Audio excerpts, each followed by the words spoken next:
Muchas personas progresistas rechazan la idea de la naturaleza humana porque temen que si consideramos que las personas arrastran la carga del pecado y fallos como el egoísmo o la ambición o el sexismo o el prejuicio, esto los haría inalterables. Cualquier esperanza de mejorar la sociedad representaría una pérdida de tiempo. ¿Por qué intentar hacer del mundo un lugar mejor si la gente está podrida hasta los huesos y hará trampas hagas lo que hagas? Pero esto es un non sequitur, porque la mente no tiene solamente una parte, sino muchas, y unas pueden compensar a las otras. De manera que incluso si una parte de la mente es egoísta y estrecha de miras, hay otras partes de la mente que pueden aprender lecciones de la historia, que pueden simpatizar con otras personas y darse cuenta de su dolor, y pueden controlar el comportamiento de tal manera que se maximice el bienestar humano, incluso a pesar de que podamos tener debilidades que lo hagan difícil.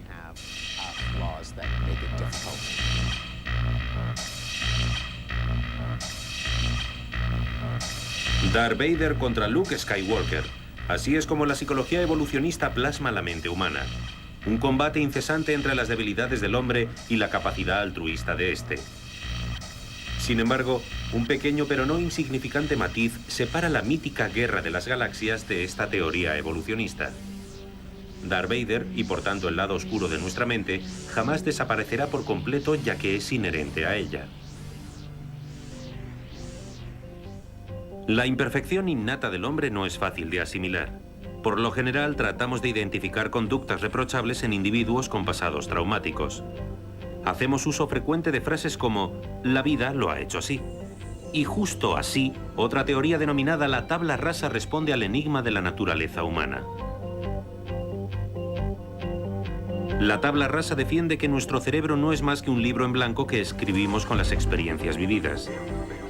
De esta forma, un sentimiento como el egoísmo deja de considerarse patrimonio de la humanidad para convertirse en una conducta aprendida que se adopta al convivir con ella.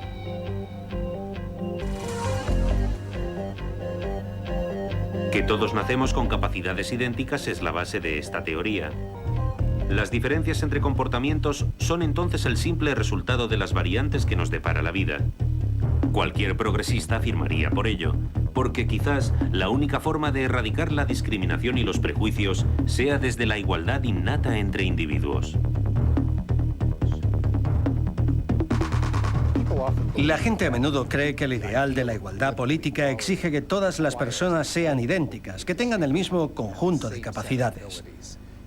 Y si alguien descubriera que hay personas que son más inteligentes que otras, o más ambiciosas, o más violentas, esto representaría aceptar la discriminación y la opresión y la esclavitud. Pero no hay nada más alejado de la verdad. En la medida en que reconozcamos a los individuos como individuos con derechos, no tienen que preocuparnos los descubrimientos científicos que indican que las personas pueden ser diferentes, porque esas diferencias no influirán sobre la manera en que las tratemos.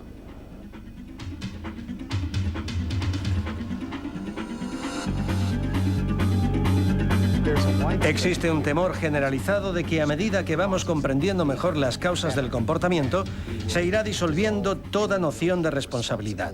Nunca podremos llevar a juicio a un criminal porque siempre podrá alegar: son mis genes, es el cerebro defectuoso, o es mi formación, o es el proceso de la evolución. Creo que esto es ilógico, porque si pensamos en lo que queremos decir cuando hablamos de hacer a alguien responsable, significa que nos reservamos el derecho de imponer consecuencias a su comportamiento. Por ejemplo, castigarlo si hace algo que pueda herir a otra persona. En la medida en que hay una parte del cerebro que puede prever el castigo e inhibir el comportamiento, podemos seguir haciendo responsables a las personas, incluso si en cierto sentido el cerebro constituye un sistema físico sujeto a las leyes de la causa y el efecto.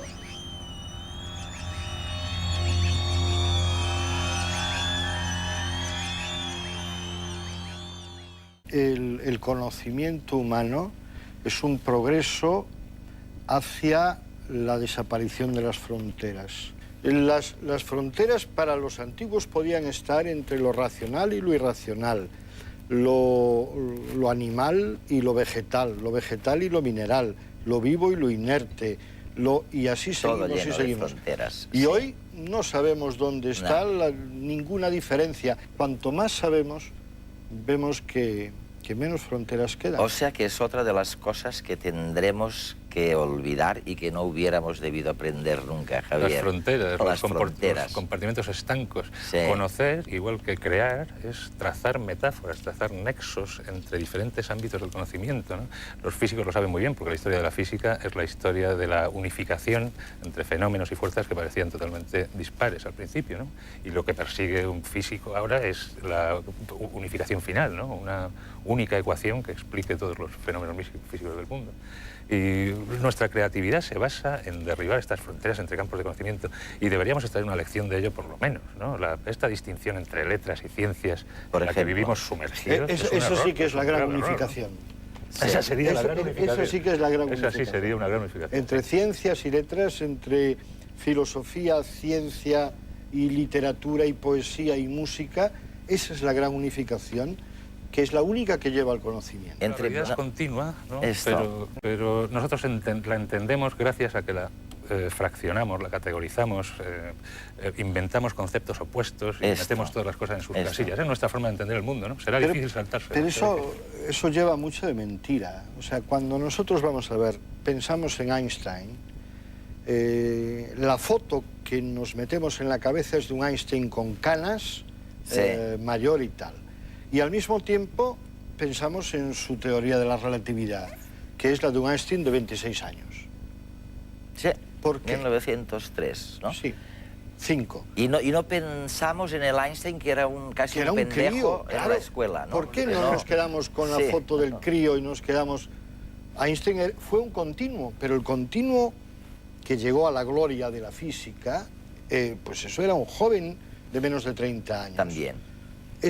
Sacamos fotos fijas, como tú decías, y nos quedamos con una de ellas. No podemos captar el continuo, pero aún así nos contamos mentiras. Si alguien nos dice que estos son dos caras, no le creemos. Está claro que es una copa. Cuando tras mucho esfuerzo logramos encontrar al saxofonista oculto en la foto, nos cuesta entender cómo podíamos no haberlo visto. Algo parecido ocurre con el conocimiento y la aceptación de nuevas ideas. Nuestro cerebro, cuando realmente ya está convencido, se resiste a cambiar la imagen preconcebida que tiene del mundo. Antes de Copérnico, toda la humanidad estaba convencida de que el Sol daba vueltas alrededor de la Tierra. Era tan evidente. ¿Cómo podía un científico insinuar que Aristóteles y todos los sabios desde entonces habían estado equivocados? Era un cambio demasiado brusco en la mentalidad del momento. Pero es justamente por este impacto filosófico que se considera una de las grandes revoluciones científicas de la historia. Según el filósofo Thomas Kuhn, el progreso en ciencia no es una simple acumulación de conocimientos, sino que una verdadera revolución científica es aquella que implica un cambio de paradigma, es decir, una nueva forma de interpretar la realidad. Pero este cambio radical es tremendamente costoso para el cerebro. Quien haya creído durante toda su vida que Dios creó a los primeros humanos no puede aceptar la idea darwiniana de que venimos del mono. ¿O cómo vamos a reconocer sin dudas, tras haber mirado nuestros relojes tantas veces, que venga Einstein y nos diga que en algunas situaciones el tiempo pasa más despacio? Para otro filósofo, Jacques Derrida, la clave para entender el cambio de paradigma es destruir, o según él, deconstruir el concepto anterior.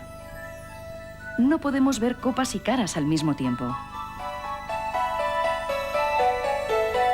A lo largo de nuestra vida, el cerebro va creando un marco psicológico del que es muy difícil salir.